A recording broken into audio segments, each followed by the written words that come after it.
నమస్తే, welcome to focus. Telugu రాష్ట్రాల్లో కల్తీగాలు రెచ్చిపోతున్నారు. కల్తీకేది అనర్హం కాదు అన్నట్లుగా ఫేక్ ఉత్పత్తులు తయారు చేస్తున్నారు. నిత్యావసర వస్తువులతో పాటు చంటి పిల్లలు తాగే పాలను సైతం విషతుల్యం చేస్తున్నారు. ధనార్జనే ధ్యేయంగా కల్తీ కేటుగాళ్లు విజృంభిస్తున్నారు.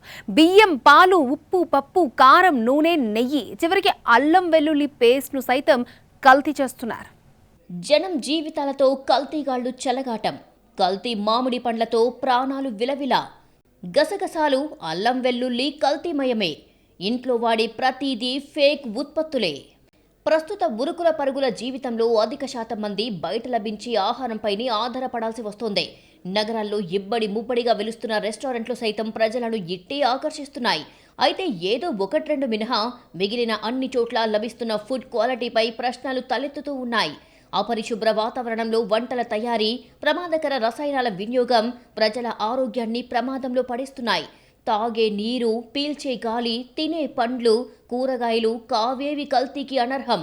అవును, దేశంలోని చాలా ఆహార, నిత్యావసర పదార్థాలు కల్తీ బారిన పడుతున్నాయి. అక్రమార్కుల కక్కుర్తి కారణంగా పాలు, నీళ్లు కూడా విషంగా మారి ప్రజల ఉసురు తీస్తున్నాయి. దేశంలో రోజువారీ ఆహార పదార్థాలు పెద్ద ఎత్తున విషమయంగా మారుతుండగా వీటిని తీసుకుంటున్న ప్రజలు తీవ్ర అనారోగ్యాల పాలవుతున్నారు. పరిస్థితులను ఆసరాగా చేసుకుని డిమాండ్ ఉన్న చోట సరికొత్త కల్తీలకు పాల్పడుతున్నారు. కొన్నేళ్ల క్రితం వరకు బయట ఆహారాన్ని ఎక్కువ మంది పెద్దగా తీసుకునేవారు కాదు.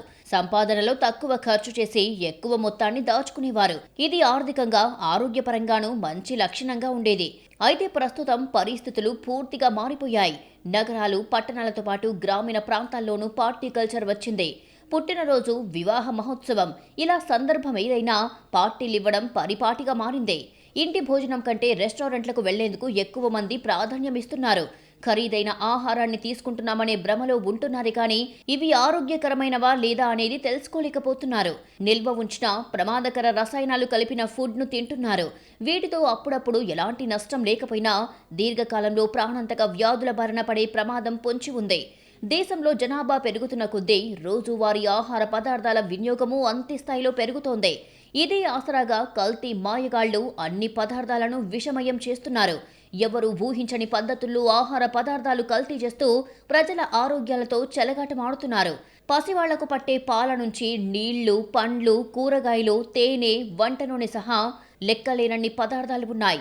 పౌష్టికాహారం అందాలనే ఉద్దేశంతో ఖర్చు ఎక్కువైనా విక్రయిస్తున్న ప్రజలను ఈ వార్తలు కంగారు పెట్టిస్తున్నాయి. కల్తీ పదార్థాలు తీసుకోవడం వల్ల ప్రజల్లో తక్షణం ఎటువంటి చెడు ప్రభావాలు కనిపించకపోయినా దీర్ఘకాలంలో మాత్రం తీవ్ర అనారోగ్యం పాలవుతున్నారు. మామిడి పండ్లు మార్కెట్లో పసిడి వర్ణంలో నిగనిగలాడుతాయి. అవి చూస్తే ఎవరికైనా నోరూరాల్సిందే. అలాగని తొందరపడి కొనుగోలు చేస్తే అంతే సంగతులు. విషతుల్యమైన రసాయనాలను ఉపయోగించి కృత్రిమంగా పండ్లను మగ్గిస్తున్నారు. ఇవి ప్రజారోగ్యంపై తీవ్ర ప్రభావాన్ని చూపుతుందని వైద్య నిపుణులు హెచ్చరిస్తున్నారు. అవి రసాయనాలతో మగ్గించినవా, సహజ సిద్ధంగా పండినవా అనేది ఎంతమందికి తెలుసు? కొందరు స్వార్థపరులైన వ్యాపారులు లాభాల కోసం ప్రజల ప్రాణాలను పణంగా పెడుతున్నారు. మామిడి పండ్లు తిన్న కుటుంబం మొత్తం అస్వస్థతకు గురి కావడం ఆందోళనకు గురి చేస్తోంది. వరుస మరణాలు అనుమానాలకు దారితీస్తున్నాయి. బీదర్కు చెందిన ఇందుమతి 5 కుమార్తెలతో కలిసి నారాయణగూడ విఠల్వాడిలో జీవనం సాగిస్తున్నారు. ఆమె భర్త బీదర్లో నివాసం ఉంటున్నారు. 4 రోజుల క్రితం బంధువు రేణుక ఇందుమతి ఇంటికి వస్తూ మామిడి పండ్లు తీసుకొచ్చారు. కుటుంబ సభ్యులందరూ మామిడి పండ్లు తిన్నారు. మరుసటి రోజు తల్లి కుమార్తెలకు విపరీతమైన వాంతులయ్యాయి. కాచిగూడలోని ఓ ఆసుపత్రికి తరలించారు. వారిలో 17 సంవత్సరాల భువనేశ్వరి చికిత్స పొందుతూ మొదట మృతి చెందింది. పండ్లు తిన్నాకే తాము అనారోగ్యానికి గురైనట్లు బాధిత కుటుంబ సభ్యులు పోలీసులకు ఫిర్యాదు చేశారు. భువనేశ్వరి మృతి చెందిన దుఃఖం నుంచి తేరుకోకముందే 10 సంవత్సరాల వయసు ఉన్న మరో కుమార్తె సంధ్యారాణి మృతి చెందింది. బాలికల అంతర్గత అవయవాల నమూనాలను భద్రపరచాలని పోలీసులను ఆదేశించారు. ఈ ఘటనపై విచారణ చేస్తున్నారు. దేశంలో విక్రయిస్తున్న పాలు, పాల సంబంధ ఉత్పత్తుల్లో 68.7% నిర్దేశిత ప్రమాణాలకు తగ్గట్టు లేవని సాక్షాత్తు భారత రక్షిత ఆహార ప్రమాణాల సంస్థే వెల్లడించింది. ఇందుకు ప్యాకేజింగ్ సమయంలో రసాయనాలు వాడడం, పాలను నింపే క్యాన్లను డిటర్జెంట్లతో కడగడం వల్ల కలుషితాలు చేరుతున్నాయి. పాలు చిక్కగా కనబడడం కోసం ఎక్కువ కాలం విరిగిపోకుండా ఉండేందుకు యూరియా, గంజి పౌడర్, గ్లూకోజ్, ఫార్మాలిన్ వంటి రసాయనాలను కలుపుతున్నారు మరికొందరు కేటుగాళ్లు. పాల దిగుబడి పెంచేందుకు నిషేధిత ఆక్సిటోసిన్ ఇంజెక్షన్ ఇస్తున్నారు. ఉదయం, సాయంత్రం వేళ 2 సార్లు ఆ హార్మోన్ ఇంజెక్షన్లు ఇస్తూ అధిక పాల ఉత్పత్తి చేస్తున్నారు. ఇలా చేయడం వల్ల గేదెలు సాధారణం కంటే 3 రెట్లు పాలు ఇస్తుంటాయి. కానీ ఆ ఇంజెక్షన్ల రసాయన అవశేషాలు పాలల్లో చేరడంతో పాటు పశువులపై దీర్ఘకాలంలో తీవ్ర దుష్ప్రభావం పడుతోంది. ఎక్కువ పాలు ఇవ్వాలి అనే ఉద్దేశంలో దాణా, వాటికి అందించే నీటిలో వివిధ రసాయన పదార్థాలను కలపడంతో అవన్నీ పాలల్లోకి చేరుతున్నాయి.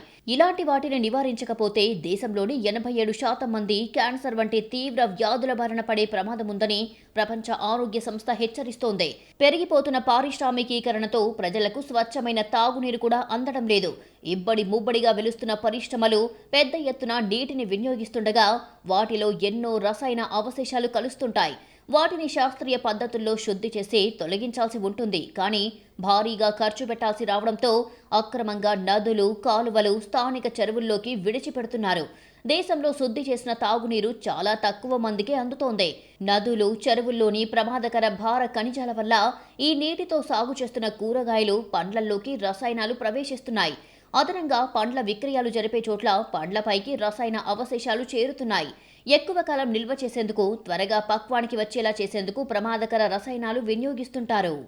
ప్రజారోగ్యాన్ని ప్రభుత్వాలు గాలికొదిలేశాయి. కల్తీ ఆహార పదార్థాలు ప్రజారోగ్యాన్ని పాడు చేస్తూ ప్రజల ప్రాణాలను హరిస్తున్నాయి. హోటళ్లు, రెస్టారెంట్లు, దాబాలపై ఆహార భద్రతా అధికారుల పర్యవేక్షణ లోపించడంతో యథేచ్ఛగా అవి ఆహార కల్తీకి పాల్పడుతూ ప్రజారోగ్యాన్ని గాలికొదిలి 4 రాళ్లను వెనకేసుకుంటున్నాయి. కాదేది కల్తీకి అనర్హమనేలా జిల్లాలోని రెస్టారెంట్లు, హోటళ్లు, దాబాల పరిస్థితి తయారయ్యింది. రెస్టారెంట్లు, హోటళ్లు, దాబాల నిర్వాహకులు నాసిరకం నూనెలు, సింథటిక్ రంగులు వాడుతూ కల్తీ మిక్చర్ తయారు చేస్తున్నారు. పైకి వెలుగు జిలుగులతో ఆకర్షించే హోటళ్లు, దాబాలోని కిచెన్లలో అపరిశుభ్ర వాతావరణం కనిపిస్తోంది. చికెన్, మటన్ బిర్యానీలు, తందూరి చికెన్లో ఆకట్టుకునేందుకు గాను హానికరమైన రంగులను వాడుతున్నారు.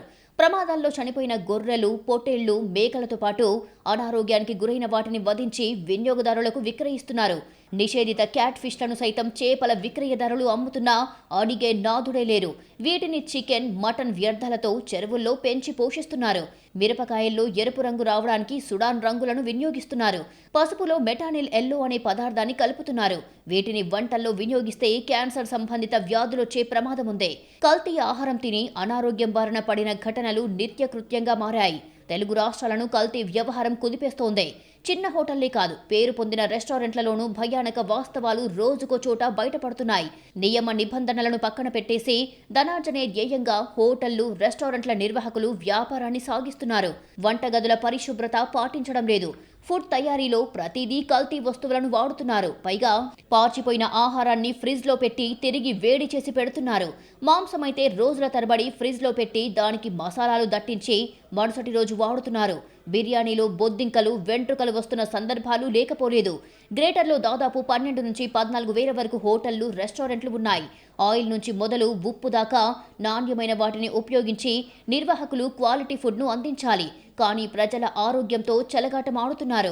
ధనార్జనే ధ్యేయంగా కల్తీ కేటుగాళ్లు దందా చేపడుతున్నారు. నాణ్యతా ప్రమాణాలను గాలికొదిలి నిత్యావసరాలను తయారు చేస్తున్నారు.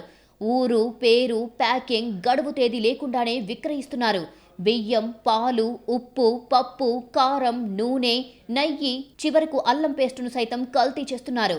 హోటళ్లు, రెస్టారెంట్లు, రోడ్డు పక్కన తోపుడు బండ్లపై విక్రయించే ఆహార పదార్థాలన్నీ నాసిరకమైన వస్తువులతోనే తయారు చేస్తున్నారు. అధికారుల తనిఖీలు కొరవరడంతో వ్యాపారులు నాణ్యతకు తిలోదకాలిచ్చేస్తున్నారు. కంటికి ఇంపుగా కనిపించేలా ఆహార పదార్థాలు తయారు చేసి వేడివేడిగా వడ్డించేస్తున్నారు. కల్తీ నేపథ్యంలో అనేక మంది ప్రజలు రోగాల బారిన పడుతున్నారు.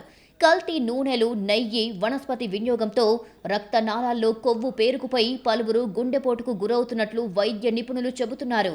శరీరంలో కొవ్వు అధికంగా చేరడం మంచిది కాదు. చికెన్, మటన్ వంటివే తక్కువ మోతాదులో తీసుకోవాలి. అలాంటిది జంతు కళేబరాల నుంచి తీసే కొవ్వు మరింత ప్రమాదం. ఇవి కాలేయం, కిడ్నీ పనితీరుపై తీవ్ర ప్రభావం చూపుతాయి. జీర్ణకోశ క్యాన్సర్ వచ్చే ప్రమాదం ఉంటుంది. హైదరాబాద్లో ఏటా కొత్తగా 10,000 క్యాన్సర్ కేసులు నమోదవుతుండగా అందులో అత్యధిక కేసులు కల్తీ ఆయిల్ వల్లే వెలుగు చూస్తున్నాయి. ఒకసారి వాడిన ఆయిల్ను ఫాస్ట్ ఫుడ్ సెంటర్లు, మిర్చి బండ్ల వద్ద మళ్లీ వేడి చేస్తున్నారు. జంతు కళేబరాలు, కొవ్వు నుంచి తీసిన నూనెలతో ప్రజలు పలు రకాల క్యాన్సర్ల బారిన పడుతున్నారు. మళ్లీ మళ్లీ వాడే ఆయిల్తో తయారు చేసిన ఆహార పదార్థాలు తినడమే కాదు, ఆ నూనె వాసన పీల్చినా క్యాన్సర్ వచ్చే ప్రమాదముందని నిపుణులు హెచ్చరిస్తున్నారు. హృద్రోగ, ఇతర జబ్బులతో నమోదవుతున్న మరణాలతో పోలిస్తే క్యాన్సర్ మరణాలే అధికంగా నమోదవుతుండడంపై సర్వత్రా ఆందోళన వ్యక్తమవుతోంది. కల్తీ నూనెలతో రక్తంలో ట్రైగ్లిజరాయిడ్స్ అధికమై రక్తపోటు, మధుమేహం కేసులు పెరుగుతున్నాయి. బేగం బజార్ అడ్డాగా కల్తీ మసాలాలు, ఆహార పదార్థాలు హోల్సేల్గా అమ్ముడవుతున్నాయి. బేగం బజార్, ఫీల్ఖానా, మిట్టి కషేర్, కోల్సివాడి, బేగం బజార్, ఛత్రి ప్రాంతాల్లోని వందలాది హోల్సేల్ దుకాణాల్లో కల్తీ విక్రయాలు జరుగుతున్నాయి. ఇక్కడి నుంచి నగరం నలుమూలలతో పాటు తెలంగాణ, ఏపీలోని పలు జిల్లాలకు కూడా చేరుతున్నాయి.